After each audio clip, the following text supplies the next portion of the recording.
Hello friends, आज हम अपने इस चैनल का पहला इंटरेक्शन वाला वीडियो डाल रहे हैं जिसमें आपके और हमारे बीच इंटरेक्शन होगा।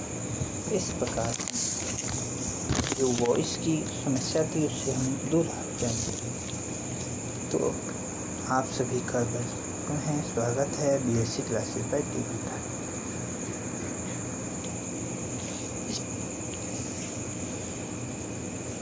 इस चैनल में हम बीएससी के पास course, honours course, BSc additional जो कि कोटा द्वारा कराया जाता है, इग्नू का बीएससी जनरल कोर्स और बीएससी बी जो फॉर इंटीग्रेटेड कोर्स होता है, उन सबको ध्यान में रख के समस्त को कंसोलिडेट रख के हम एक टॉपिक बनाएंगे और उस टॉपिक का धीरे धीरे करके आप और हम मिलकर एक साथ इस टॉपिक को समझने की कोशिश करेंगे। बीएससी ऑनर्स का part first, organic unit first. इसकी mechanism of organic reaction parts course में मैकेनिज्म ऑफ ऑर्गेनिक रिएक्शन यह कि कॉमन है।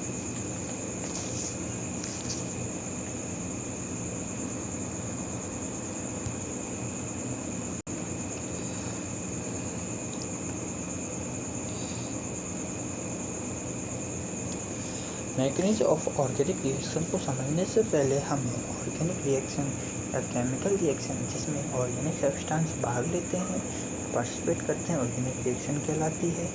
वह कैसे, किस बात में, किस डायरेक्शन, किस प्रकार वो अपना चेंज करती है जिससे हमारा रिएक्टेंट प्रोडक्ट में बदल जाता है। उसकी इस बात को समझने के लिए वैलिड प्रूफ मैकेनिज्म के बारे में पढ़ेंगे। उस मैकेनिज्म को समझने से पहले हमें ऑर्गेनिक रिएक्शन की लैंग्वेज के बारे में आना चाहिए। यह लैंग्वेज जो शब्द या वर्ड या टर्म्स में विभाजित होती है। पहली टर्म है स्ट्रक्चर की, दूसरी टर्म है रिएक्टिविटी की। स्ट्रक्चर की टर्म के अंदर सब जो कि रिएक्टेंट होते हैं उनके एटम्स के बारे में, बॉन्ड्स के नेचर के बारे में, ऑर्बिटल्स के स्ट्रक्चर के बारे में हमें पता करना होता है, जो कि हम इनऑर्गेनिक में और पूर्व की या प्रीवियस क्लासेस में भी हम पढ़ के आ चुके हैं कि बॉन्ड कैसा है, एटॉमिक स्ट्रक्चर कैसी है, उसमें पाई बॉन्ड, सिग्मा बॉन्ड, इस प्रकार हम बता सकते हैं। रिएक्टिविटी की जो मुख्य रूप है रिएक्टिविटी के बारे में, वह कर्व मूवमेंट पर निर्भर करती है। अब कर्व मूवमेंट क्या होता है, इसको कैसे शो किया जाता है, इसके लिए हमें इसको समझना पड़ेगा कर्व एरो नोटेशन का। कर्व एरो नोटेशन को हम समझने के लिए हम कर्व या कर्ली एरो के बारे में जानकारी बताते हैं। कर्व एरो मुख्यतः ये 3 प्रकार के होते हैं। इसको हेडेड एरो कहते हैं, जो नीचे की तरफ हमारा ये बन रहा है, जो कि हेटेरोलाइटिक रिएक्शन में, हेटेरोलाइटिक एक्टिविटी या क्लीवेज में काम होता है। ये हेटेरोलाइटिक क्या होती है इसके बारे में भी बताएंगे। दूसरा हाफ हेडेड एरो होता है, जो कि होमोलाइटिक क्लीवेज में होता है। इसमें हाफ एरो होता है हुक से। ये डबल हेडेड एरो होता है, जो कि रेजोनेंस में काम आता है। ये मुख्यतः 3 होते हैं। इसके अलावा भी कुछ ऐसा होता है, अदर होते हैं, जैसे फॉरवर्ड एरो जो रिएक्शन के फॉरवर्ड डायरेक्शन के बारे में बताता है, द इक्विलिब्रियम जो रिएक्शन को इक्विलिब्रियम में बताता है, द डेसिस एरो जो थ्योरेटिकल स्टेप के बारे में बताता है, ब्रोकन यानी अनकंडीशन को बताता है। अगला रेट्रोसिंथेसिस के बारे में इस प्रकार का एरो होता है। तो हम सबसे पहले इस हेडेड एरो का हेटेरोलाइटिक क्लीवेज के बारे में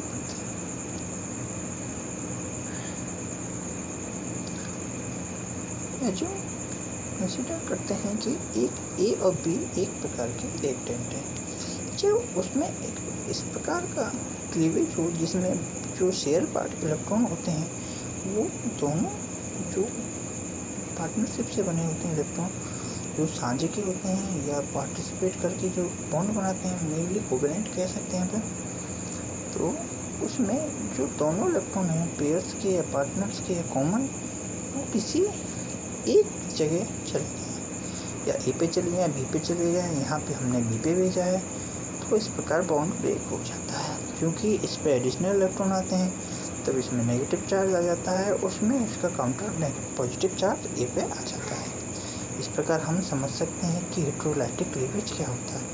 बॉन्ड में both electrons remain with one fragment, उसको टाइप फर्स्ट कहते हैं।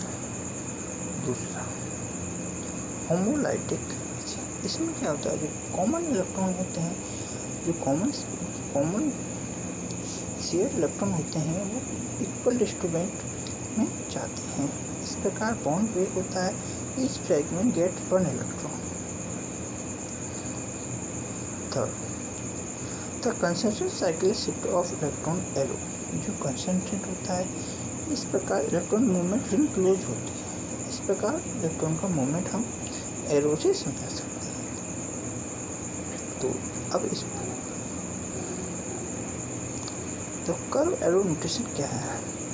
A device for the representation of detail movement of electron. The mechanism is of the reaction is called curly arrow या curve arrow.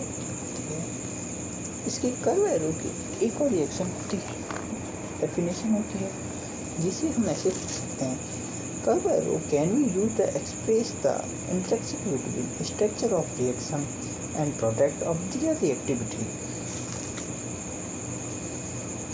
इस प्रकार इसको हिंदी में समझाएं कि कर्व एरो कि रिएक्टेंट और प्रोडक्ट में किस प्रकार इंटरेक्शन हुआ, या उसे आप जिससे वह प्रोडक्ट का बना।